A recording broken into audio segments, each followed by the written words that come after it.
मोदी, नीतीश और मोदी के डर से लालू को वोट मांगने की परिपाटी थी। ये जन स्वराज का डर है। दिलीप जायसवाल जैसा 10 आदमी का दम नहीं है कि प्रशांत किशोर के खिलाफ कुछ बोले। जन स्वराज का डर है। सारे नेता पैदल घूमेंगे, जनता के पास हाथ जोड़कर उनको जाएंगे मांगने वोट। जीवेश मिश्रा के लिए राजस्थान के कोर्ट ने ये कह दिया कि ये जाली दवा बनाते थे।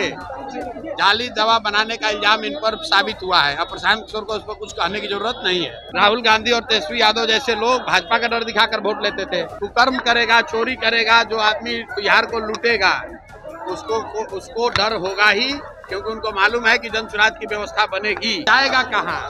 लालू के डर से हमको वोट देवे करेगा कि 20 साल से जो 400 का पेंशन था वो बढ़कर 1100 हो गया, जो रसोईया का सैलरी डबल हो गया, आशा वर्कर्स का मानदेय बढ़ गया।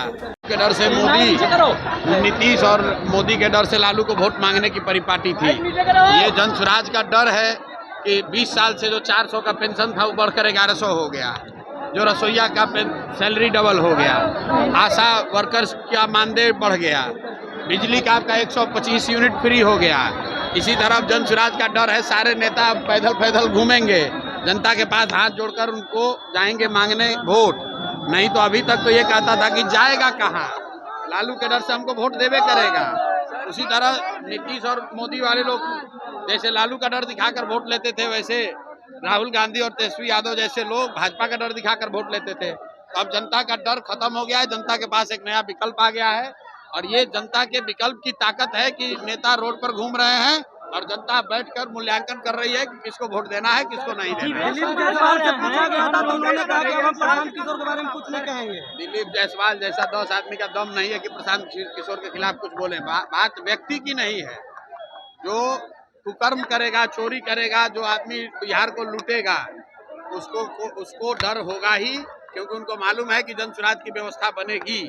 तो बिहार में जो सबसे भ्रष्ट नेता और अफसर हैं, बड़े नेता और बड़े अफसर, इनको सलाखों के पीछे डाला जाएगा और इनके आने वाली पीढ़ी से लूटे हुए पैसे को वसूला जाएगा। जीवेश कुमार कह रहे हैं कि हम नोटिस भेजेंगे और हम नकली दवाई नहीं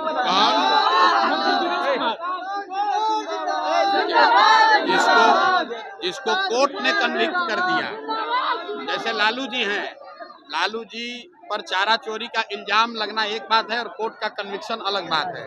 कोर्ट ने, न्यायालय ने यह बता दिया कि आपने इसमें आपकी गलती पाई गई। उसी तरह जीवेश मिश्रा के लिए राजस्थान के कोर्ट ने यह कह दिया कि ये जाली दवा बनाते थे। जाली दवा बनाने का इल्जाम इन पर साबित हुआ है। अब प्रशांत किशोर को उस पर कुछ कहने की जरूरत नहीं है। सीएजी घोटाला 1000 करोड़ का जो महाघोटाला हुआ है एनडीए की सरकार में, भैया वो एनडीए के सरकार में नहीं हुआ है, खाली पिछले 5 वर्ष में हुआ है। 5 वर्ष में 78,000 करोड़, बिहार जैसे गरीब राज्य में 78,000 करोड़ रुपया का हिसाब किताब ही नहीं है कि वो पैसा गया कहाँ। घोटाला हुआ कि नहीं हुआ ये तो जांच का विषय है, लेकिन जो सीएजी ने कहा कि 78,000 करोड़ पिछले 5 साल में सरकार ने खर्च किया जनता का पैसा, जिसका कोई लेखा जोखा, कोई हिसाब किताब नहीं है।